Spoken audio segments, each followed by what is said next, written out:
So it's now time to reassemble the inlet manifold. All the fittings are here. Just got to take the old ones out of the manifold. I've cleaned it up. There was a small burr on the inside of all of these outlet ports that go into the head, and I've managed to trim them out very easily with just a nice sharp Stanley blade. Obviously not trying to make the ports any bigger or angled or anything, because you don't want to mess with the effectiveness of the gasket, but there was a sharp burr on the inside when you sort of pulled your finger against it, and I didn't want that to be causing or having any effect, so just to simply deburr it with a sharp knife only took 2 minutes, so that's good. So you might as well take out all the old bent fins. So that's the dump valve on, which we saw earlier. That's completely knackered. And this is the one for the brake booster. Thankfully I've got another one left over from another manifold I did, so that one's completely knackered as well.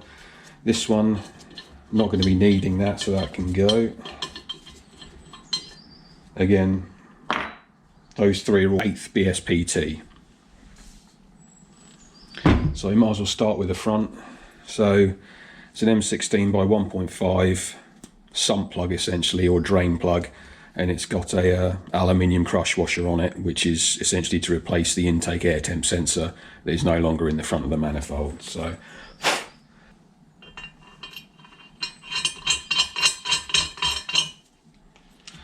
the last one I did, I tightened it to 25 newtons because that's about what you tighten a sump plug to when it's doing a crush washer, but this time I think we might go for a bit more. It's a massive fastener, but it is going into aluminium, so you do have to be careful. So let's try 35 newtons and see how that feels.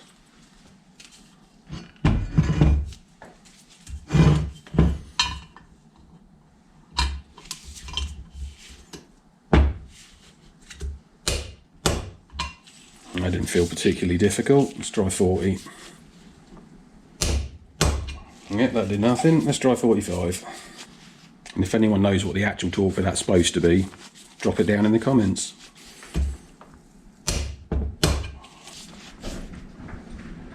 Why not 50?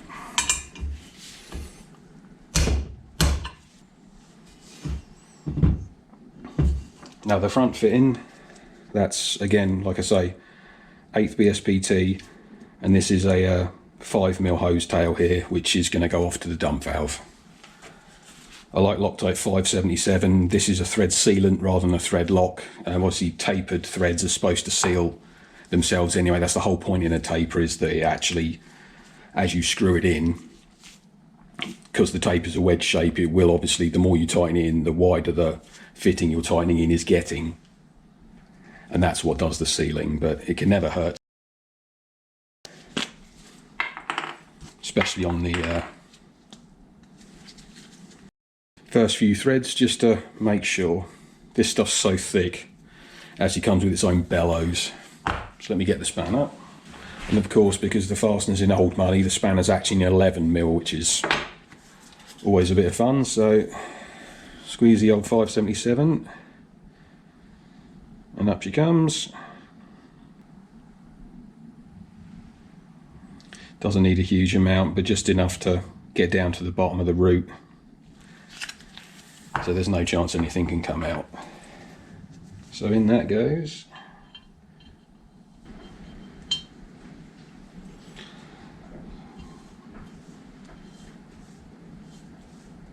So we'll give that a go. That's half.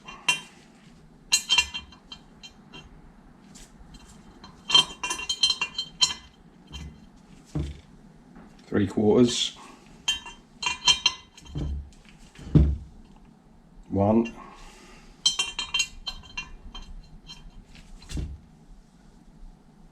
And a quarter. And I'll leave that there because that's plenty tight enough for that, and once the thread seal's gone off, it's not going to fall out and it won't leak, so that's all good. These aren't too difficult to take apart and jam them in there a bit tighter, but there you go. It's a brass fitting into an aluminium boss in the or an aluminium thread in the inlet manifold, so there's no need to go nuts with them. So we can now move around to the back. This is for the brake booster.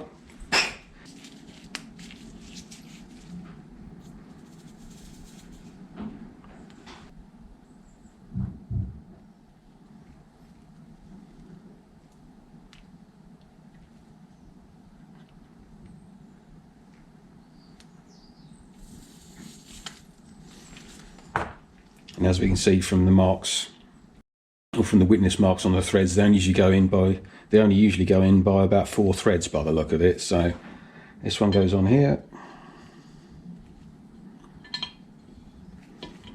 So screw that in finger tight.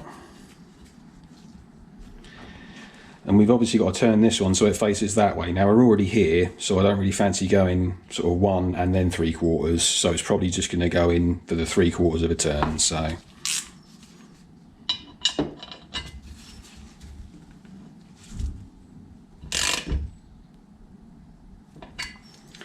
feels fine, so that's over there.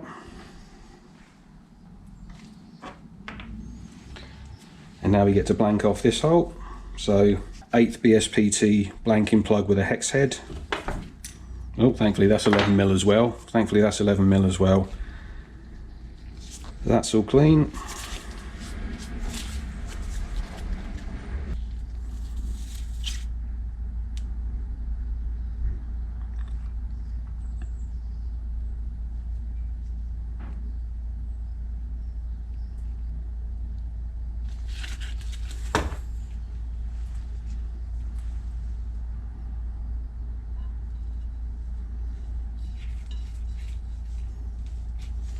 Hand tight,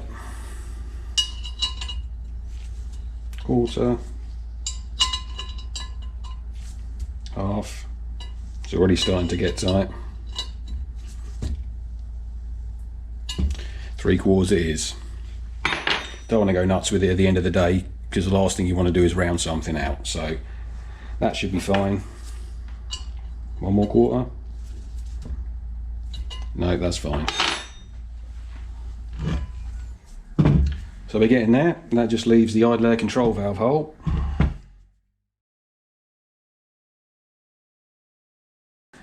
Put the O-ring back on it, obviously, after assembling it. Tiny bit of Vaseline to lube it up.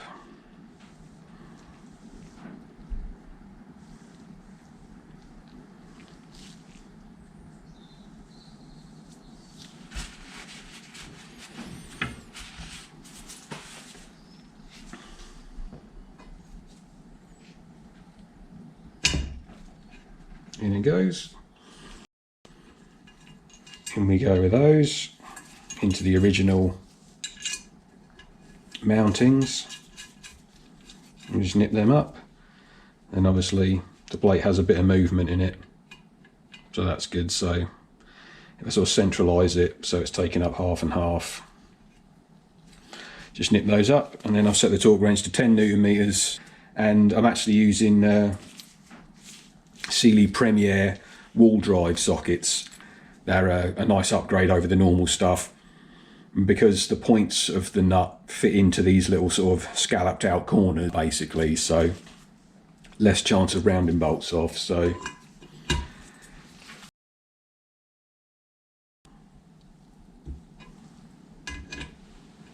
and we'll let the other one catch up.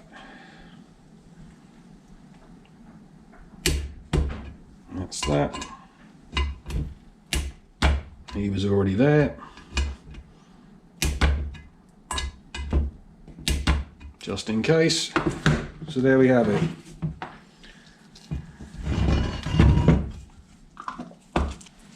So it's all cleaned up, deburred the ports, replaced the bent knackered fasteners.